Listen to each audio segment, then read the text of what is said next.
히브리서 10장 32절로 39절입니다. 찾으신 줄 믿고 공독해 올리겠습니다.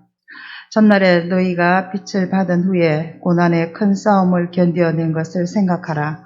혹은 비방과 환난으로서 사람에게 구경거리가 되고 혹은 이런 형편에 있는 자들과 사귀는 자가 되었으니 너희가 갇힌 자들을 동정하고 너희 소유를 빼앗기는 것도 기쁘게 당한 것은 더 낫고 영구한 소유가 있는 줄 알미라. 그러므로 너희 담대함을 버리지 말라. 이것이 큰 상을 얻게 하느니라. 너희에게 인내가 필요함은 너희가 하나님의 뜻을 행한 후에 약속하신 것을 받기 위함이라. 잠시 잠깐 후면 오시리가 오시리니 지체하지 아니하시리라. 나의 의인은 믿음으로 말미암아 살리라. 또한 뒤로 물러가면 내 마음이 그를 기뻐하지 아니하리라 하셨느니라. 우리는 뒤로 물러가 멸망할 자가 아니요 오직 영혼을 구원하며 이르는 믿음을 가진 자니라. 아멘. 믿음으로 사는 것은 우리가 한 번 살고 끝나는 것이 아닙니다. 그래서 그걸 일회성이든지 순간에 하는 일시적인 것이든지 라고 얘기하면 안 됩니다. 믿음을 써야지 라고 우리가 표현하지만 그거는 지금까지 우리가 지니고 있던 믿음을 그때 발휘한다는 뜻이지 없던 믿음이 그때 생겨나서 그때 한번 활용하고 폐기 처분시킨다는 그런 뜻이 아님을 여러분들이 이해하시기 바랍니다. 그래서 믿음으로라는 이 말에는 일시적인 것과 또 일회적인 것과는 반대로 이거는 영원한 것입니다. 그리고 습관적인 것인 거예요. 우리가 믿음으로 살 때 늘 그렇게 살아야지 그때도 또 믿음으로 살 수가 있어요. 그래서 믿음으로 사는 삶, 믿음이다라고 얘기할 때는 그 삶이 어떤 삶인지를 우리가 봐야 되겠고 또 그 행동이 어떤 행동인지를 살펴봐야 하는 것입니다. 믿음 좋다고 하는 말을 금방 얘기할 수 없다는 뜻입니다. 그 사람을 좀 유심히 지켜봐야 돼요. 그렇게 믿음 있다라고 얘기했지만 나중에는 예수님을 모른다고 부인하는 사람도 생겼거든요. 짧지 않은 3년여의 삶 동안에 제자들은 예수님을 옆에서 완전히 부쫓아갔지만 나중에 가서는 아무도 믿음 있는 행동들을 하지 못하고 다 흩어져 버려서 어디 간지도 모르는 이런 형편들이 되어진 걸 볼 때 믿음 있다라고 얘기하는 걸 그냥 순간에 우리가 짧은 시일에 얘기할 수 없어요. 사람도 그렇잖아요. 사람도 그 사람이 어떤지를 알려면 저는 3년 갖고도 안 될 것 같아요. 한 5년 이상 돼야 됩니다. 그 사람이 어떤 사람인지. 파악하는 거는 한 1년 정도 되면 그 사람을 외형적인 성향이라든지 이런 걸 좀 대충 파악되지만 그 사람이 정말 한번 이런 어려운 때에 어려운 시험을 한번 어떻게 경험하는지 어떤 식으로 극복해 나가는지 이런 걸 좀 확인해 볼 필요가 있어요. 그리고도 지나면서 그것이 계속 변치 않고 유지되는지 그리고 계속 그것이 상승되어 가는지 아니면 순간 이후로는 계속 하얀 곡선을 그리고 있는지 이런 것들을 확인해 봐요. 여러분들은 확인할 필요가 없습니다. 여러분들은 성도들 간에 그냥 아름다운 교제 나누면 되지만 목회자는 볼 때 성도들을 볼 때 좀 그런 면으로는 좀 오래 본다. 유심히 좀 본다. 이렇게 생각하셔야 되겠습니다. 그래서 믿음의 행동들은요. 성경은 그냥 믿음이다 하면 우리가 어떤 믿음이라는 감정적인 것 아니면 어떤 추상적인 부분 이런 것들로 얘기하고 싶지만 오늘 우리가 같이 이 본문을 통해서 생각해 볼 부분은요. 믿음은 의존과 의지와 굉장히 관련이 있다는 겁니다. 우리 같이 한번 해봅시다. 의존과 의지. 의존과 의지. 여러분들이 아시는 그 뜻입니다. 그거 어디에 기댄다 이 뜻입니다. 그 의존이고 그게 의지입니다. 그러니까 믿음은 의존이란 단어와 의지란 단어와 매우 밀접한 관련이 있다는 거 먼저 기억하시기 바랍니다. 어떤 사람이 없이 살 수 없다. 우리가 이렇게 얘기할 때 있잖아요. 당신 없이 못 살아. 이런 말 들어보셨어요? 행복한 가정이죠, 그러면. 당신이 없었으면 좋겠어. 이거 아주 불행한 가정이죠. 이렇게 누구를 의지하는 것 있죠. 또 이거는 성경과 관련되어서는요. 하나님을 계속 의지하는 걸 얘기하는 거거든요. 나는 다 없어도 돈도 없어도 괜찮고 건강도 없어도 괜찮고 또 회사에서 말단이라도 괜찮은데 하나님 없이는 못 살아. 이런 걸 얘기하는 겁니다. 믿음이 있다 한다면 의지와 의존 이 부분을 얘기하는 것입니다. 그래서 여기에는요 3가지 요소가 있는데요. 짧게 그 3가지 요소를 한번 생각해 보겠습니다. 첫 번째는요. 하나님 없이 살아갈 수 없다는 인식과 지식이 있어야 됩니다. 먼저 머리가 그렇게 생각돼야 돼요. 하나님 없이는 살 수 없어. 그러니까 믿음이 없이는 살 수 없다는 지식과 그러한 인식이 있어야 돼요. 우리의 삶은 그분에게 달려 있습니다. 믿으십니까? 여러분들의 생사 화복이요. 그분께 매여 있습니다. 물론 내가 어떤 면에서는 잘 해야 됩니다. 요즘 우리가 코로나 다들 지금 경남 100명이 넘었나 보대요. 경남에 오늘 숫자가 자꾸 늘고 있으니까 두렵고 떨리죠. 우리 조심해야 됩니다. 우리가 믿음을 지키는 부분을 어떤 방역의 이 건강과 복음과 좀 잘 생각해 봐야 돼요. 그러니까 그렇다고 우리가 믿음으로 한다고 해서 이 시간에 우리가 마스크 안 쓰고 한다든지 에어컨 바람 다 나가는데 창문 닫고 한다든지 우리끼리 악수한다든지 정부에서 어쩌든지 말든지 간에 우리끼리 여기서 펼쳐놓고 밥 먹고 제인탕 우리끼리 여름 수양회 다 하고 이렇게 해서는 안 되잖아요. 왜냐하면 서로를 위한 것이고 그게 예배 보존을 위한 것이죠. 두렵고 떨림보다는 서로가 그걸 존중해 주는 거고요. 혹시 그럴 줄 모르기 때문에 그런 것 때문에 우리가 조금 조심하는 거죠. 그렇죠?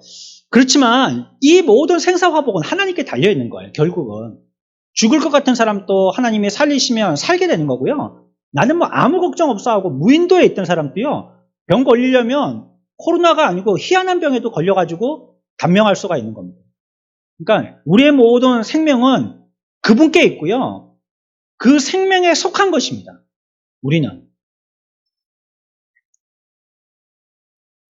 육체의 생명은 영혼의 생명에 속해 있고요. 육체는 영혼에게 지배받게 되는 것입니다.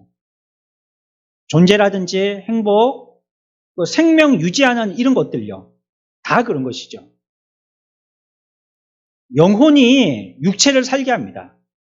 그 사람의 영혼이 병들어 있으면요. 그 육체는 시간 문제입니다.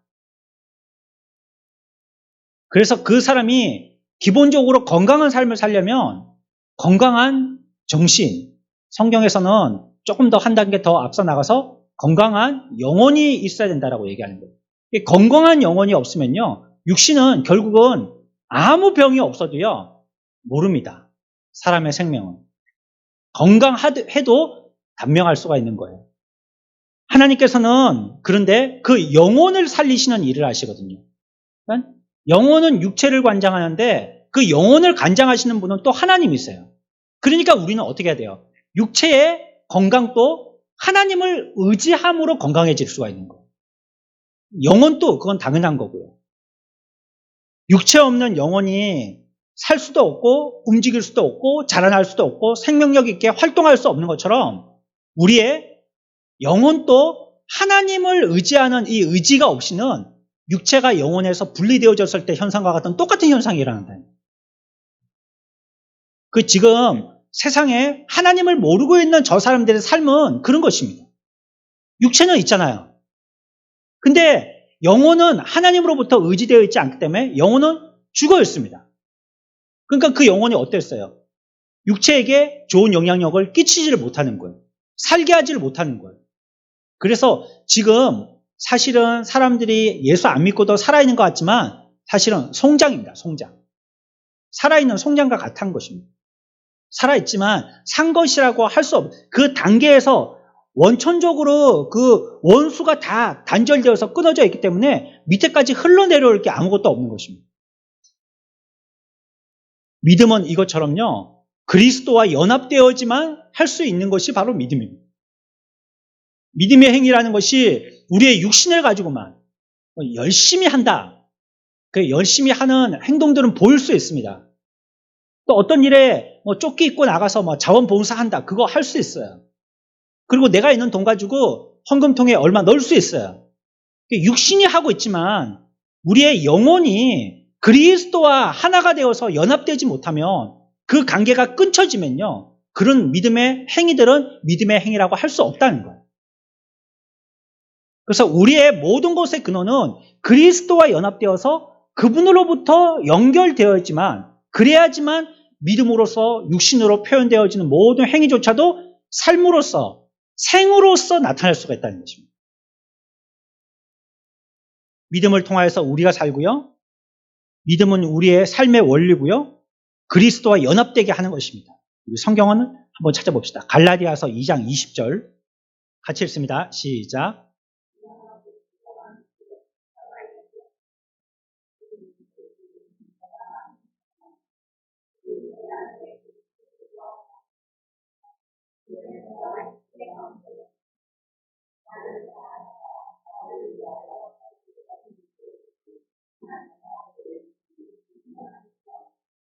지금 제가 설명드린 그 설명을 아주 정확하게 원리로서 얘기하고 있습니다. 오늘 2장 20절이 갈라디아서 보십시오. 내가 그리스도와 어떻게 해요? 그리스도와 어떻게 해요? 함께 연합되어야 된다는 겁니다. 사나 죽으나 그리스도와 함께 연합되어야 된다는 거예요. 그래서 살면 중간절에 보면 이제 내가 육체 가운데도 사는 것이에요. 육체 가운데도 산다는 거예요. 육체 가운데 사는데 이제 이전에 그리스도와 함께 하지 아니하였을 때의 삶과는 전혀 다르다는 것입니다. 그분과 함께 하였을 때 육체 가운데서 사는데 육체 가운데 살면 어떤 삶이냐? 어떤 삶이요? 나를 사랑하사 나를 위하여 자기 자신을 버리신 하나님을 아들을 믿는 믿음 안에서 사는 것이라는 겁니다. 그러니까 하나님과 그리스도와 함께 연합되어야지만 육신에 표현되어지는 삶이 살아있는 삶이 되고 그 삶이 무슨 삶이 된다? 오늘 우리의 제목과 같이 무슨 삶이 돼요? 믿음의 삶이 된다는 것입니다. 그게. 갈라디아서 2장 20절은 그걸 정확하게 얘기하고 있습니다. 그러니까 먼저는 그리스도와 함께 연합되어지는 것. 이 말씀은 이와 같이 순차적인 차례로도 우리가 설명할 수 있지만 아주 간략한 명제로도 얘기할 수 있습니다. 무엇이냐면 믿음으로 산다는 거예요. 믿음으로. 믿는 자는 그리스도와 연합되어진 믿음으로 산다는 것을 우리들에게 얘기하고 있는 것이죠. 육체가 숨을 쉬고 있어도요.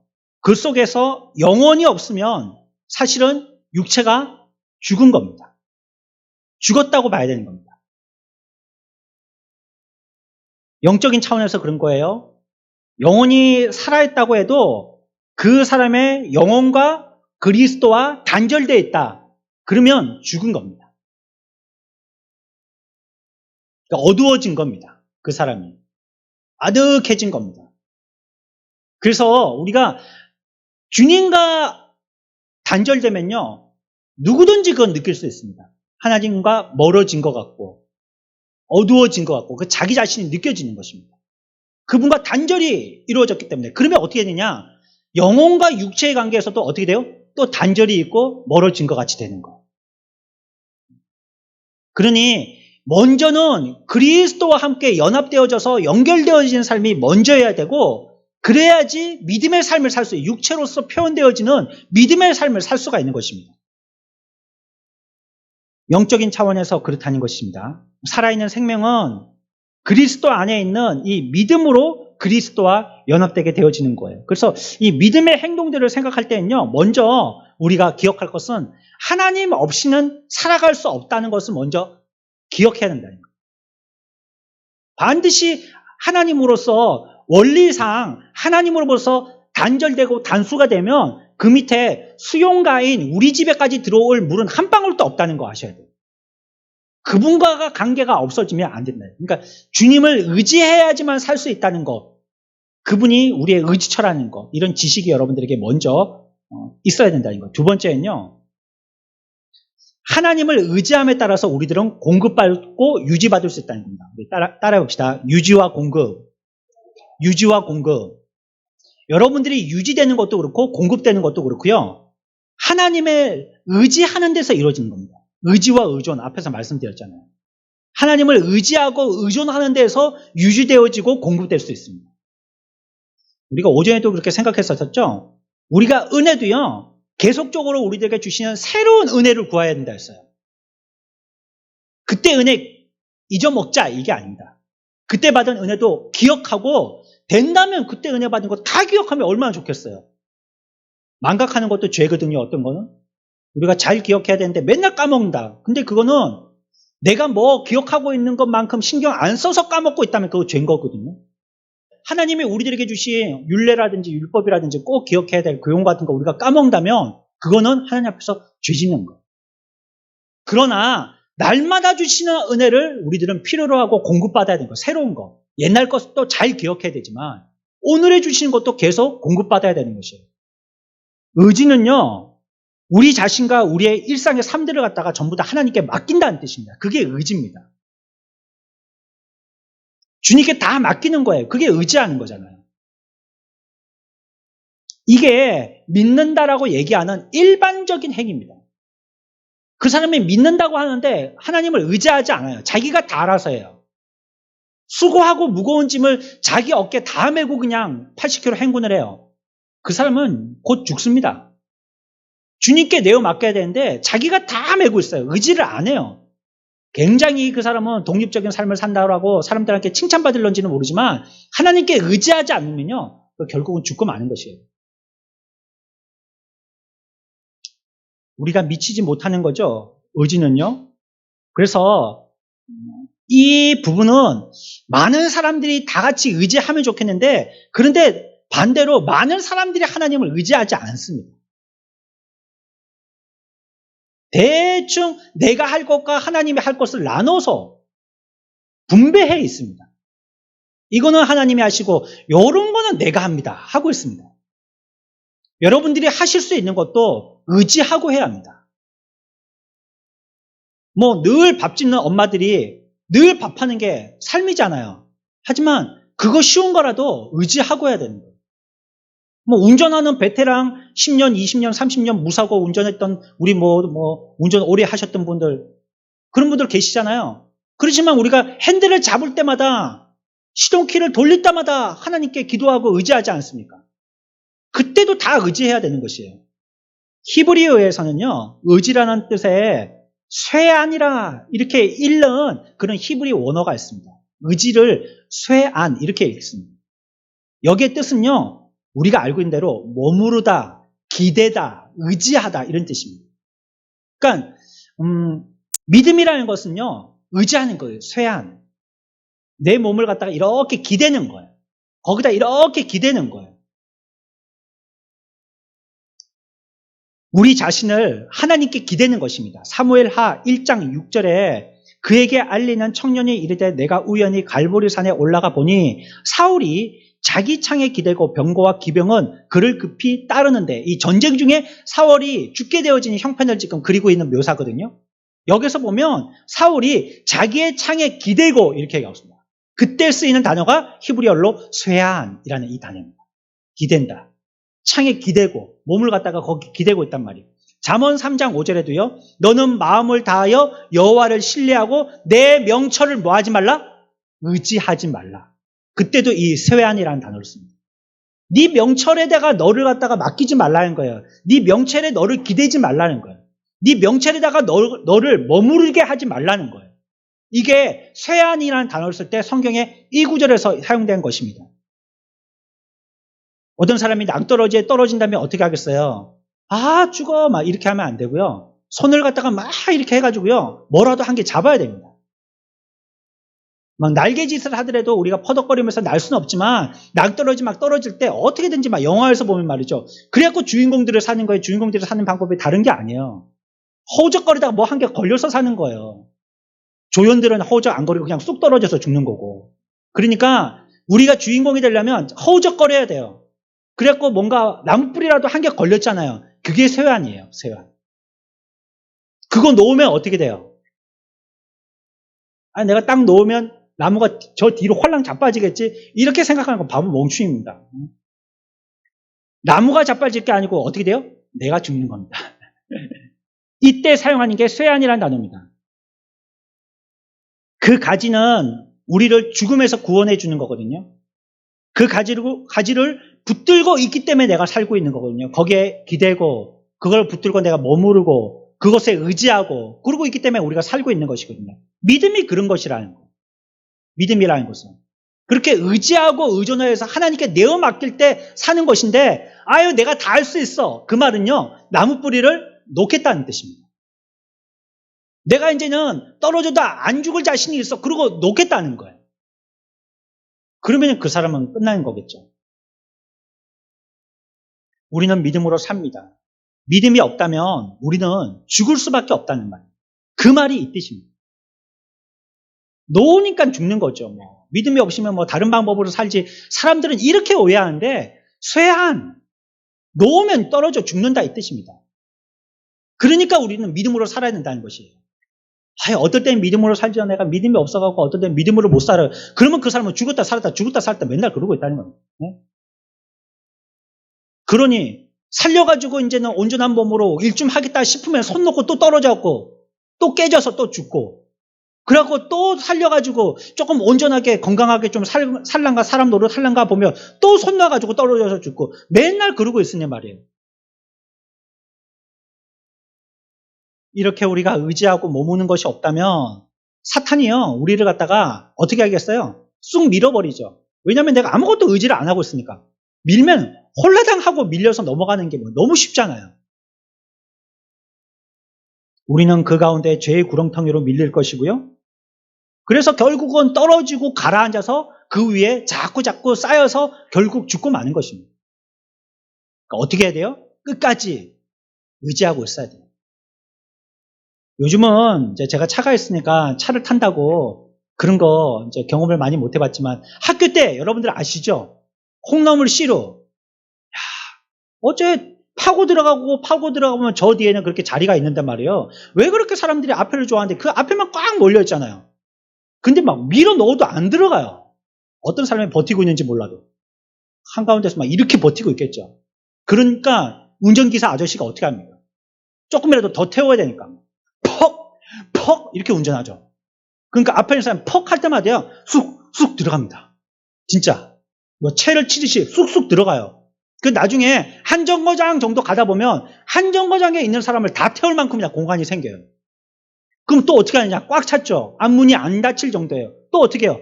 또 퍽 계속 그렇게 운전하는 거예요. 그러면 다음 정류소 가면 또 그 공간이 참 그 미스테리죠. 한국 버스는. 하여튼 한 코스 가면 한 코스만큼 더 태울 사람들이 생긴다는 거예요. 그때 우리가 밀리지 않으려면 어떻게 돼요? 넘어지지 않으려면 뭐든지 붙들고 있어야 되죠. 꽉 붙들고 있어야 되죠. 손잡이를 붙들든지 봉을 붙들든지 의자를 붙들든지 안 되면 안 넘어지려면 사람이라도 붙들어야죠. 그래야지 안 다치죠. 퍽퍽하는 그 차에서 일부러 그렇게 안을 사람을 체질을 하려고 그렇게 퍽퍽 운전하는데 그때 우리가 아무것도 의지하고 있지 않으면요. 그러면 거기서 넘어지고 크게 다치잖아요. 뭐라도 안 넘어지기 위해서 잡듯이 그게 의지고요. 의존이고요. 그게 믿음인 거예요. 근데 우리가 붙드는 것은 그 봉이나 손잡이나 의자가 세상이 되어서는 죽는 거예요. 죽는 거예요, 그건. 그거는 그냥 진짜 연자 맷돌을 달고 물속에 들어가는 겁니다. 지난주에 어디 예배로 가서 제가 그 말씀을 드렸어요. 풍랑 가운데 큰 배는요, 항구에 안 들어와요. 왜냐하면 항구하고 부딪혀가지고 그 배가 더 큰 피해를 보거든요. 큰 배들은요, 아예 태풍이 불면 바다 한가운데 내보냅니다. 그런데 그 배도 보호받아야 되잖아요. 안 부서지고 안 쓸려가야 되잖아요. 그래서 그 배에 필요한 아주 중요한 요소가 있는데 그게 바로 닻입니다. 닻. 그때 배에서 이만한 닻을 퉁 하고 떨어뜨려요. 그런데 또 거기에 협력해야 할 미지수가 한 가지 더 있어요. 닻을 떨어뜨릴 때 그 바닥이요, 진흙바닥이면 안 됩니다. 그러면 바람이 불고 풍랑이 일 때 질질 끌고 다 움직여요. 결국은 육지까지 와서 그 배는요, 그냥 파손되고 말아요. 그냥 기울여져서 넘어져서 부러지고 말아요, 배가. 그러니까 그 바닥은 단단한 바위 바닥이에요. 거기에다가 닻을 내려야지만 어떤 풍랑이 불고 뭐 태풍이 치더라도 이 배가 그 가운데서 꿈쩍 안 하고 버틸 수 있는 거예요. 우리가 뭘 의지해야 되겠지. 뭘 내가 그래도 마음을 좀 두고 기울이고 그 사람하고 좀 뭐 이렇게 좋은 관계를 해야 되겠지 하고 닻을 던지는 그 지식까지는 좋았는데 그 바닥이 진흙탕 바닥이면 안 된단 말이에요. 세상과 인간적인 바닥이면 안 된다는 거예요. 그렇게까지 시도는 좋았는데 어딨냐? 그리스도라는 단단한 반석의 바위 바닥에까지 내려가야 되는 거예요. 그래야지 그 배가 어떤 풍랑에도 조금만 지나가요. 뭐 배가 기우뚱기우뚱 하겠죠. 뭐 바닷물도 들어오고 뭐 파도도 타고 뭐 큰일 난 것처럼 보이겠지만 단단히 담만 내려놓으면 그 배는 안 쪼개져요. 신화간 지나면 하루 지나고 일주일 지나가서 그냥 태풍 빠져나가면요. 그냥 잔잔한 바다에 그냥 서 있게 돼요. 요는 우리가 닻을 내리고 있는 그 바닥이 어떤 바닥이냐인 거예요. 그리스도를 붙들고 믿음으로 살고 기대할 때 우리들은 이런 죄악의 파멸 속에서도 살아나올 수 있는 것입니다. 또 하나 그 의지라는 단어를 갖다가 읽을 때 산이라고 이렇게 읽었는데 또 다르게 읽을 때는요 아마나라고 읽는 단어가 또 하나 있습니다. 아마나. 요거는요 오멘에서 나온 단어인데요. 그 뜻은 엄마가 아이에게 젖을 먹이다 이런 뜻입니다. 영양분을 주다 이런 뜻입니다. 그래서 우리가 히브리어의 유모를 얘기할 때 오메나 이렇게 했습니다. 그게 유모라는 뜻입니다. 유모는 젖을 먹이는 사람이, 젖을 먹여서 키우는 사람이잖아요. 그러니까 마치 엄마가 아이를 젖 먹일 때 어떻게 해요? 가슴에 품고 아이를 이렇게 안고 그 아이를 보호하고 먹이잖아요. 그리고 아이는 엄마 품에 있을 때 가장 안정감을 누리잖아요.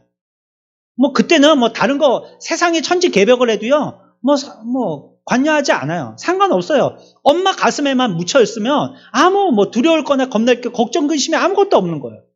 그래서 여러분들도 뭐 아이들 예쁘게 새로 놓으면 그게 여러분들이 축복인지 저주인지 모르겠지만 야 니는 그래 아무것도 걱정도 없지 이러고 있죠. 내가 사는 거 보고 나는 맨날 걱정이고 고생인데 이 애 보니까는 막 웃으면서 그 품에 안겨서 막 엄마 품에서 웃고 있으니까 야 니는 아무 걱정도 없지 니도 이제 살아봐라 이러잖아요. 그렇죠? 우리 그런 말보다는 좀 축복하는 게 좋겠죠. 하나님께서 너와 함께 하신다 이래야지 뭐 살아봐라 그러면 뭐 끝까지 지켜보겠다는 것도 아니고 이게 아마나라는 뜻입니다. 엄마가 아이를 품에 품고 있다 이 뜻이에요. 젖을 먹인다 이런 뜻입니다. 우리도요 믿음으로 산다는 것이 이와 같이 하나님께 매달리는 거예요. 하나님의 품에 안겨 있는 것입니다. 그분으로부터 계속 공급받고 그분으로부터 생명을 유지해 나가는 거예요. 아이는요 엄마 없으면 죽는 거예요. 세 번째 믿음이라는 걸 얘기할 때는요 우리 두 번째는 뭘 얘기했죠? 모든 것이 하나님으로부터 유지되어지고 공급되어진다는 것이죠.